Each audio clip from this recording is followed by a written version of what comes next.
Bismillahirrahmanirrahim. Assalamualaikum warahmatullahi wabarakatuh. Alhamdulillah wassalatu wassalamu ala Rasulillah wa ala alihi washabihi ajma'in. Subhanaka la ilma lana illa ma 'allamtana innaka antal alimul hakim.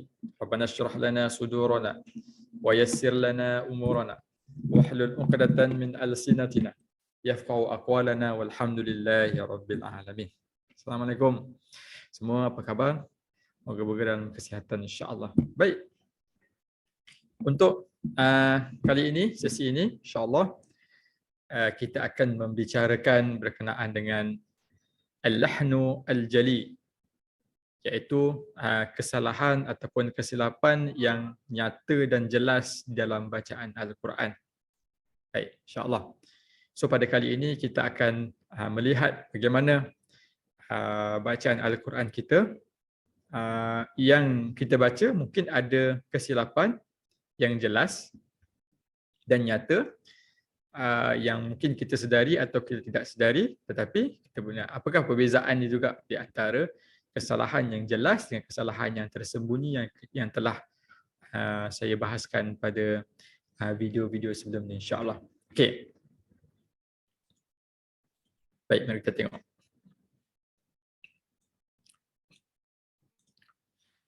Okay, tuan-tuan puan, insya-Allah kita akan tengok kesilapan dalam bacaan Al-Quran dan pada hari ini khusus berkenaan dengan kesilapan yang jelas ataupun al-lahnu al-jali, insya-Allah. Okey. Baik. Kita pergi kepada maksud al-lahnu al-jali. Kalau sebelum ni kita bahas tentang al-lahnu al-khafi, al-lahnu al-khafi ia bermaksud kesalahan yang tersembunyi. Tetapi kali ini kita tengok pula apakah bezanya kesalahan yang tersembunyi dengan kesalahan yang jelas di dalam Al-Quran, insya-Allah. Okey. Kita kembali kepada maksud dari sudut secara frasa ataupun kalimah al-lahn. Al-lahnu bermaksud kesilapan, kesalahan ataupun kekeliruan. Al-lahnu ni samalah. Al-lahnu, al-khafi, al-lahnu kalimah yang sama. Yang membezakan adalah al-jali. Al-jali bermaksud yang nyata dan jelas, yang boleh kita sedar, kita boleh nampak. Okey. Baik. Kita pergi kepada perbahasan yang lebih mendalam sikit. Dari sudut ilmu tajwid, al-lahnu al-jali bermaksud kesilapan bacaan Al-Quran yang jelas dan nyata yang melibatkan perubahan makna kalimah maupun ayat yang dapat diketahui oleh kebanyakan orang. Tengok ni makna dia dari sudut ilmu tajwid. Makna yang lebih detail. So kita perhatikan pada poin-poin yang penting. Iaitu kesilapan bacaan Al-Quran yang jelas dan nyata. Beza dengan khafi tersembunyi. Yang ini jelas, nyata. Yang melibatkan perubahan makna. Perubahan makna. Maknanya kesalahan al-jali ni kesalahan yang melibatkan perubahan makna kalimah ataupun ayat. Kalau kita baca dan dia kan dengan kesalahan yang jelas ini dia akan menyebabkan berlaku perubahan makna. Okey. Baik. Yang dapat diketahui oleh kebanyakan orang. Maksudnya kesalahan yang jelas ni orang bukan sekadar guru sahaja yang boleh detect kesalahan ni. Yang boleh detect kesalahan yang jelas ni bukan sekadar guru, tetapi orang biasa pun boleh detect. Orang yang baru nak belajar, orang yang tak belajar pun mungkin dia boleh tahu, ini kesalahan yang jelas ni. Okay. Berbeza dengan al-lahnul khafi. Kesalahan yang tersembunyi kebiasaannya hanya diketahui oleh guru Al-Quran sahaja. Sebab dia kesalahannya yang agak keliru sikit. Yang agak macam memerlukan kita ada ilmu yang sedikit detail, sedikit teliti, baru kita boleh detect kesalahan yang tersembunyi. Tapi kesalahan yang jelas ni kita boleh tahu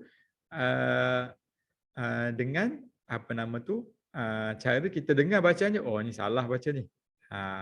Nanti kita akan tengok contoh dia. Contoh-contoh kesalahan yang jelas. Okay, maksudnya ada 3 poin penting kat sini. Kesalahan jelas iaitu kesilapan yang jelas, itu yang pertama. Yang kedua, melibatkan perubahan makna, dan yang ketiga, diketahui oleh kebanyakan orang. Ramai orang boleh tahu kesalahan tu. Kalau dia dengar bacaan tu, ni salah ni. Gitu. Contoh-contohnya saya akan cerita dan apa hukumnya pun saya akan cerita sebentar lagi. Okay, baik. Okay, seterusnya, mari kita tengok contoh kesalahan yang jelas. Okay, apa contoh kesalahan yang jelas? Yang pertama, menukarkan baris dengan baris yang lain. Dalam satu kalimah, kita telah membuat perubahan pada baris kalimah tersebut. Satu baris je pun dah boleh jadi kesalahan yang jelas. Kenapa? Sebab bahasa Arab ni dia adalah bahasa yang kalau kita ubah baris dia terus ubah dia punya makna. Itu kelebihan dalam bahasa Arab. Beza dalam bahasa Melayu ke bahasa-bahasa lain tu tak ada masalah kalau ubah intonasi ke apa semua sebagainya. Di bahasa Arab ni dia special sikit. Kalau kita ubah baris dia akan ubah makna. Okay, situasi yang pertama, menukarkan baris dengan baris yang lain. So kita baca, kita tukarkan baris, contoh baris atas dengan baris bawah, bawah dengan baris depan, depan dengan baris bawah dan sebagainya. So tukar baris, maka dekat situ berlaku kesalahan yang jelas. Kenapa? Kerana kesalahan yang jelas ni dia melibatkan perubahan makna. Mari kita tengok contoh dalam surah Al-Fatihah dalam ayat yang ke-7. Siratal ladzina an'amta 'alaihim, pada kalimah an'amta. Pada kalimah an'amta. Okey, so sini. Kalimah an'amta ni. Kan? Okey. So, kalimah an'amta ni fokus kepada baris ta tu, an'amta yang hujung tu. Sini Bayangkan kita tukarkan an'amta kepada an'amtu. So baris atas kita tukar kepada baris hadapan. So dia akan berlaku perubahan makna. Siratal ladzina an'amta maksudnya engkau beri nikmat.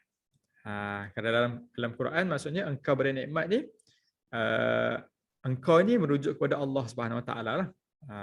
Jalan yang telah engkau beri nikmat kepada mereka. Tetapi bayangkan kalau kita tukar an'amtu baris depan bermaksud aku beri nikmat. Aku ni siapa? Kita.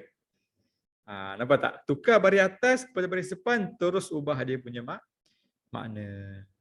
Daripada engkau Tuhan jadi aku. Kita. Jadi dari sudut konteks makna dalam Al-Quran pun telah berubah dan kita risau mungkin akan berlaku perubahan makna dan boleh menyebabkan perubahan pegangan kita. Mungkin boleh jadi sebab cerita ni pasal dalam surah Fatihah tu pada ayat ke-6, ihdinas siratal mustaqim, tunjukkanlah kami jalan yang lurus. Jalan yang macam mana? Jadi Allah bagi tahu siratal ladzina an'amta alaihim, jalan-jalan yang engkau ya Allah SWT beri nikmat pada mereka. Tapi kalau kita tukar an'am tu, jalan-jalan yang telah aku beri nikmat pada mereka. Siapa kita? Kita bukan Tuhan. Jadi kat situ pun akan menyebabkan ada efek yang sangat besar dalam kita punya makna dan surah Al-Fatihah. Nampak? So, ini yang berlaku. Kalau sekiranya kita mengubah dia punya baris. Tak kira lah baris atas dengan baris bawah ke, baris depan dengan baris atas ke, baris depan dengan baris bawah ke dan sebagainya. Okey, maknanya yang penting berlaku perubahan baris. Ataupun dalam situasi yang sama juga berlaku perubahan baris dengan tanda yang lain. Sebagai contoh, baris atas dengan baris depan. Baris atas dengan mati, sukun. Sukun dengan baris. So itu pun juga akan melibatkan perubahan makna kalimah ataupun ayat. Jaga-jaga. So ni contoh yang pertama dalam kesalahan yang jelas al-lahnu al-jali. Okey. Baik. Mari kita tengok yang seterusnya, contoh yang seterusnya. Menukarkan huruf dengan huruf yang lain. Yang tadi baris dengan baris. Yang ni tukarkan huruf dengan huruf yang lain. Kita tengok apa dia punya perubahannya. Contohnya dalam Quran sebut la'allakum tashkurun. La'allakum tashkurun. Okey. Apa yang kita ubah? Tashkurun, shin, kita tukar dengan sin. Tashkurun. Shin, kita tukar dengan sin. So, bentuk huruf sama, cuma shin ada titik, sin tidak ada titik. So, kalimah yang lain, huruf yang lain semua sama. Kita tukar hanya pada yang atas ni shin, yang ada titik, 3 titik. Yang bawah ni sin, yang tidak ada titik. Tak ada titik. Tash kurun dengan tas kurun. So apa dia punya perubahan dia? Okey. La'allakum tashkurun, mudah-mudahan kamu menjadi orang yang bersyukur. Syakara maksudnya syukur. Tashkurun, orang-orang yang bersyukur. La'allakum, mudah-mudahan kamu menjadi orang yang bersyukur. Tapi kalau kita ubah shin kepada sin, la'allakum taskurun. Taskurun, sakara maksudnya mudah-mudahan kamu menjadi orang yang mabuk. Jauh tak beza dia? Oh, jauh tu. Syukur dengan mabuk kan jauh.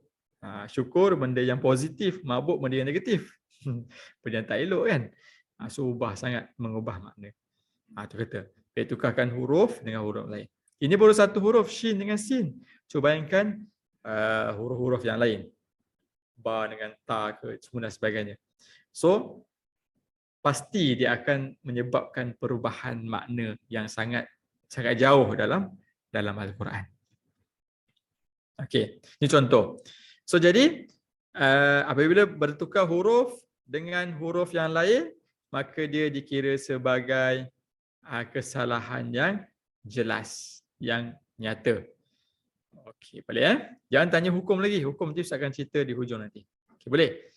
Ini contoh yang kedua. Baik. Kita pergi ke contoh yang ketiga. Okey. Ini pun yang banyak juga yang berlaku, iaitu waqaf. Waqaf ni maksudnya apa? Waqaf ni maksudnya berhenti. Ibtida' ni maksudnya apa? Ibtida' ni maksudnya memulakan bacaan. Waqaf maksudnya berhenti. Okey, ibtida' maksudnya memulakan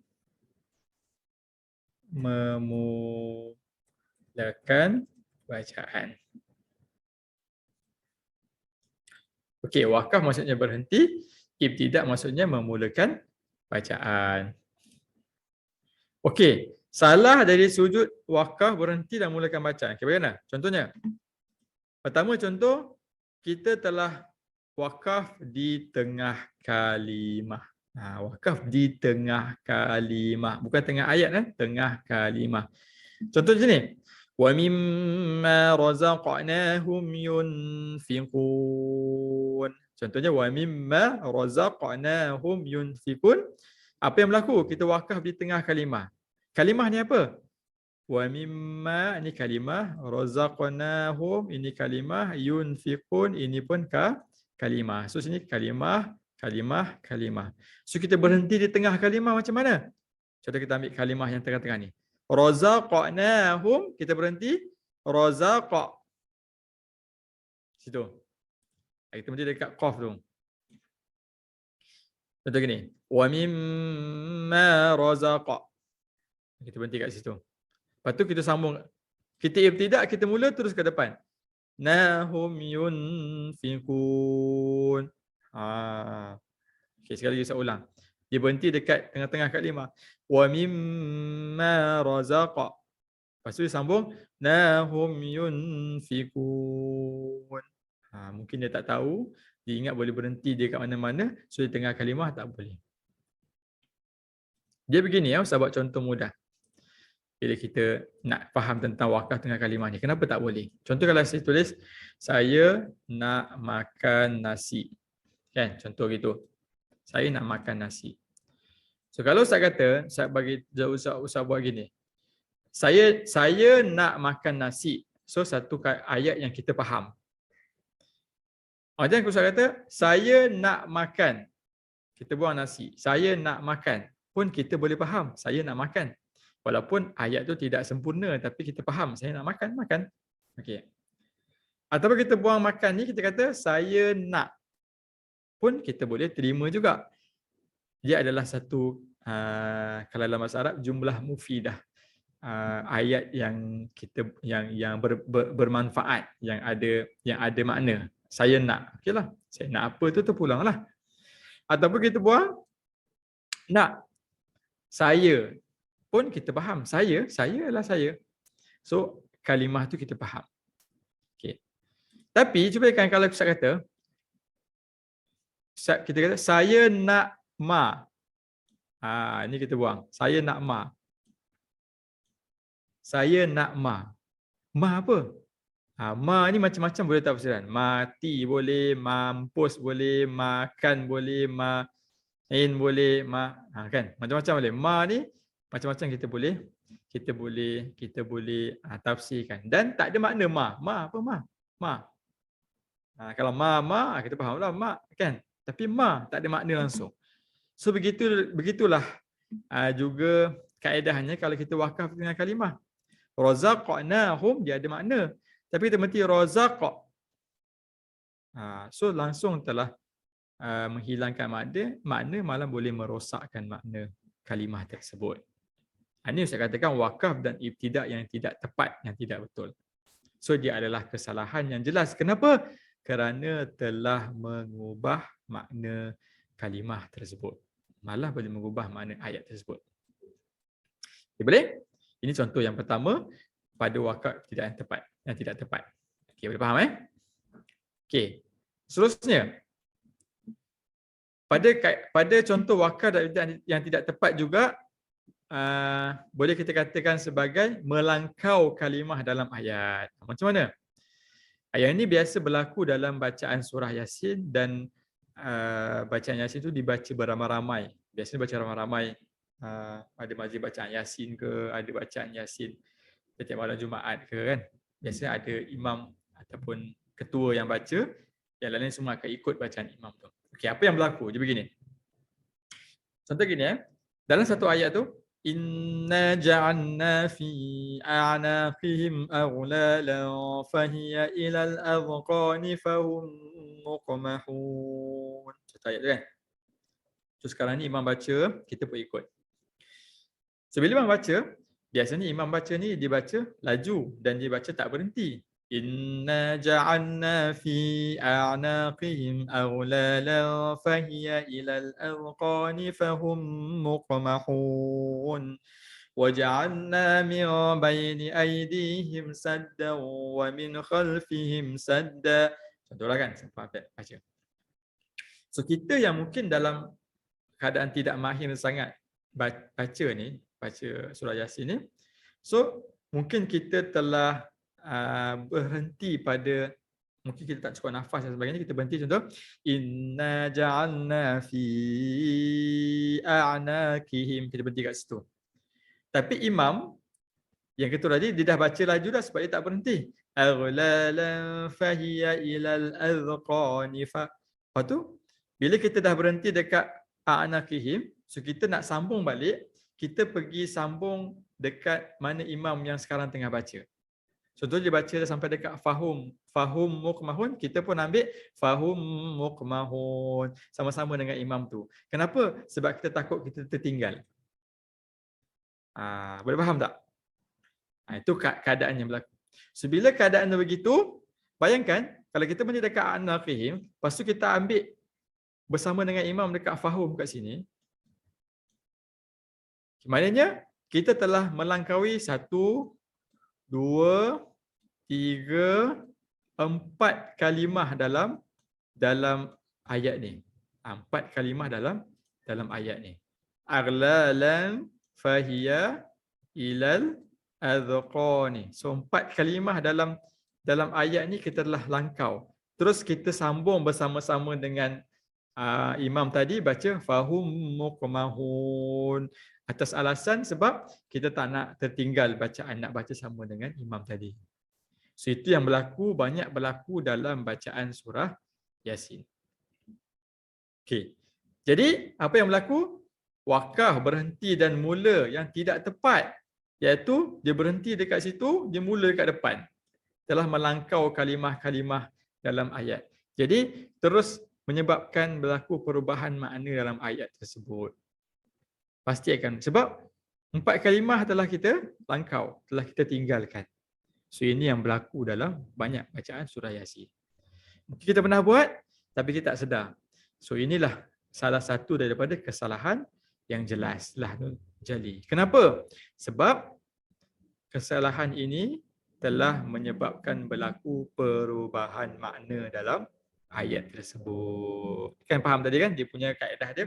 Lahnul jali adalah kesalahan yang jelas yang berlaku melibatkan perubahan makna. Melibatkan perubahan makna. So berubah makna maknanya kesalahan yang jelas. So ini yang dimaksudkan dengan melangkau kalimah dalam ayat. Okay, boleh So itu kesan jelas. Baik. Ustaz, banyaknya kesalahan ni. Ustaz, apa hukumnya Ustaz? Kita tengok. Apakah hukum orang yang membaca Al-Quran dengan kesalahan yang jelas? Al-lahnu jali. Okey, baik. Okey. Para ulama telah meletakkan 2 kategori. Yang pertama sengaja dan yang kedua tidak sengaja. Okey, sengaja ni macam saya kata tadi, semua tahu, semua maklum, sengaja maksudnya dia sengaja baca begitu, jadi jika berlaku sengaja berdosa, dan jika berlaku dalam surah Al-Fatihah maka dia akan membatalkan solat. Manakala yang kedua tidak disengajakan. Okey, tidak disengajakan, para ulama bahagikan kepada 2 juga, iaitu sama ada dia belajar ataupun dia tidak belajar. Okey, dia belajar ataupun dia tidak belajar. Okey, cuba tengok. Okey. Belajar, okey, orang yang tak sengaja baca kesalahan yang jelas tapi dia belajar, maka tidak berdosa. Dan jika berlaku dalam surah Al-Fatihah maka tidak membatalkan solat. Orang yang tak sengaja ni dia tak berdosa. So kalau berlaku dalam surah Al-Fatihah dia baca tersilap dalam kesalahan yang jelas, maka tak membatalkan solat. Kenapa? Kerana orang yang belajar sentiasa dalam keadaan selamat kerana sentiasa akan diperbaiki oleh guru bacaannya. Dia kata selagi mana dia belajar, maksudnya walaupun dia tersilap baca, dia tetap dalam keadaan yang selamat kerana dia ada waktu, dia ada kelas yang mana guru sentiasa memperbaiki bacaan dia. Okay. Itu kelebihan orang yang belajar Al-Quran. Walaupun dibaca tak okey lagi, baca masih lagi gagap dan sebagainya, tapi diangkat kesalahan dia kerana dia belajar. Okay. Yang tak sengaja tapi tak belajar, yang ini masalah, iaitu dia berdosa. Dan jika berlaku dalam surah Al-Fatihah maka dia akan membatalkan solatnya. Okay. Kenapa? Sebab dia. Kenapa yang tak sengaja tapi tak belajar berdosa dan batal solat kalau baca dalam surah Al-Fatihah? Kerana orang yang tidak belajar tidak tahu bacaannya betul atau tidak, kerana tidak disimak oleh guru. Itu poin dia. Orang yang tak belajar, dia tak tahu bacaannya betul ke tak. Macam mana tahu? Sebab tak ada orang simak bacaan dia. Itu yang pertama. Yang kedua, orang tidak belajar juga cenderung untuk merasakan bacaannya betul dan tidak menyedari bacaannya tidak betul. Ini yang bahaya. Yang kedua ni bahaya. Dia tak belajar tapi dia rasa bacaannya betul. Okay. Lagi masalah kalau dia rasa bacaannya betul, dia jadi imam pula. Dia ajar pula orang lain. Rupanya bacaannya itu salah, selamanya dia baca salah. Kenapa dia tak tahu? Pasal tak belajar. Sebab tu orang yang tak belajar ni ulama kata tetap berdosa. Kenapa? Sebab dia tak belajar. Sebab tu walaupun mungkin bacaan kita dah okey ke apa sebagainya, so kita kena terus belajar supaya dekat situ boleh diperbaiki bacaan kita, terutamanya kesalahan-kesalahan yang jelas macam tadilah. Okay, so maknanya jangan berhenti belajar, kena terus belajar. Walaupun kita kata bacaan kita betul, tapi itu bukan tiket untuk kita rasa itu bacaan kita betul. Okey. So moga faham dan jelas tentang kesalahan yang ini, dan kalau boleh dapat kita perbaiki dan kita apa nama tu, betulkan insya-Allah. Jumpa pada video yang akan datang. Assalamualaikum warahmatullahi wabarakatuh.